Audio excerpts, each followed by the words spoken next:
大家好，我是 Younger。60年一遇的国庆大戏，这次真的不一样。你看过国庆庆典，但你没见过这样的国庆。2025年，新加坡将迎来建国60周年，而这一届国庆不夸张地说，是一场前所未有的国家级大戏。不只是规格拉满，而是从看演出升级成了全岛一起来演出。史上首次6大会场同步举行，史上最大阅兵阵容，史上最多现场参与人数23万，还有原创主题曲 Here We Are。5大邻里庆典全面下沉以及筹票大战正式开打。新加坡国庆60周年庆典到底有哪些亮点？我们这支视频一口气带你看完，你只会经历一次 SG60 这一场国家成人礼，你不能缺席。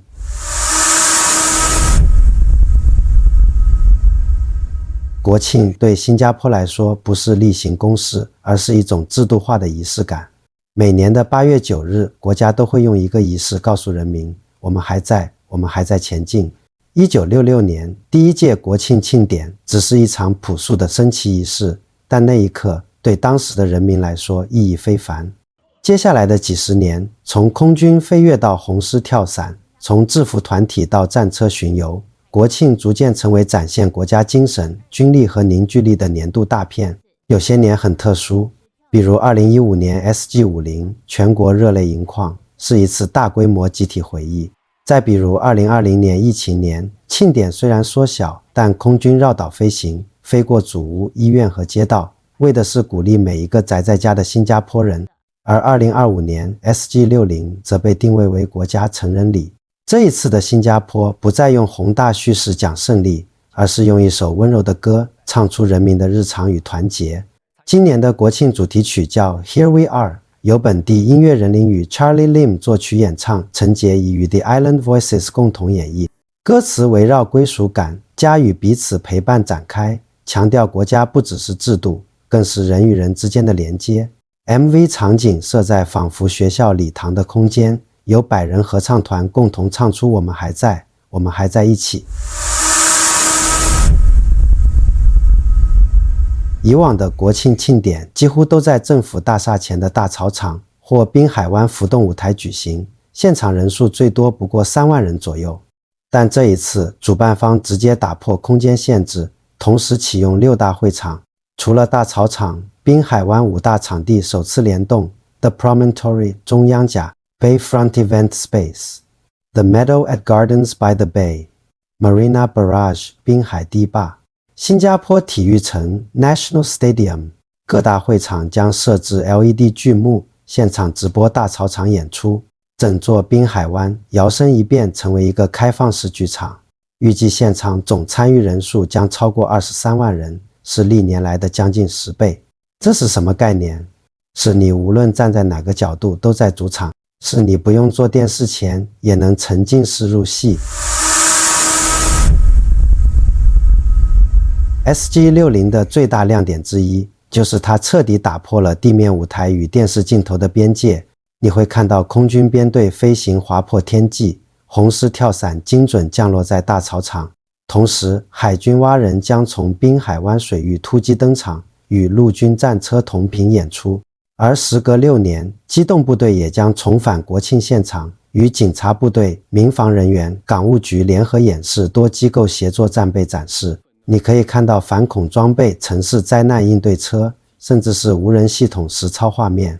从防务层面来看，这不仅是阅兵，更像是一次公开、全域、多维的国家安全展示。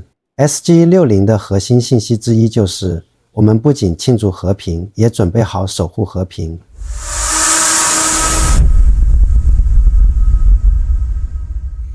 SG60 首次提出庆典下沉概念，什么意思？就是不再只把盛典留给市中心，而是主动把欢乐送进邻里、社区与家庭。在8月10日，也就是国庆后一天，新加坡5个主要邻里将举行社区版国庆庆典，包括无人机表演、烟花秀、亲子嘉年华、社区巡游，老少咸宜，人人可参与。每个社区都不再只是观众，而是共同演出的一部分。此外，还推出了 Celebrate S1SG 全民一心系列活动，新加坡公民和 PR 可以通过 Shopee 免费领取国旗，换上红白配色的服饰，一起加入这场视觉刷屏运动。你不再需要抢电视位置看直播，因为这一次国家的舞台就在你家门口。想要进主场看现场直播，现在可以申请门票了，但请注意，抽票机制有变，可申请场次：7月27日国庆预演，8月3日第二次预演，8月9日国庆主场演出。谁能申请？新加坡公民与永久居民 PR， 每人可申请2张、4张或6张，但只允许提交一次申请。申请截止日期：6月9日中午12点。抽签结果：6月20日至25日之间，通过 Gov.cg 或 Postman 电邮、SMS 通知。3大提醒：婴儿也需单独持票，不能抱着进场。重复提交将视为无效，仅保留最后一次。千万不要通过陌生第三方网站申请，避免诈骗。官方唯一入口是 3w.ndp.gov.sg， 使用 SingPass 登录，资料自动填好，不用重复注册。你想对60岁的新加坡说什么？ SG60 不仅是国家的庆典，其实也像是一面镜子，照出了我们每一个人的成长痕迹。你第一次看国庆是在学校里挥国旗，还是第一次带爸妈去大操场看红狮跳伞？又或者你正在考虑这次要不要带孩子一起去看 SG60？ 如果你已经准备好去现场，那恭喜你即将亲历历史。如果你还没申请，那赶紧动手，时间不多了。如果你只是远远观望，也欢迎你在评论区留言，你想对60岁的新加坡说点什么？别忘了点赞、订阅、开启小铃铛。下一支视频，我们带你回顾国庆史上最感人瞬间，从 SG50 的泪点到红狮摔伤时的全岛默哀。新加坡的故事从来不止政绩表，更是一种集体记忆。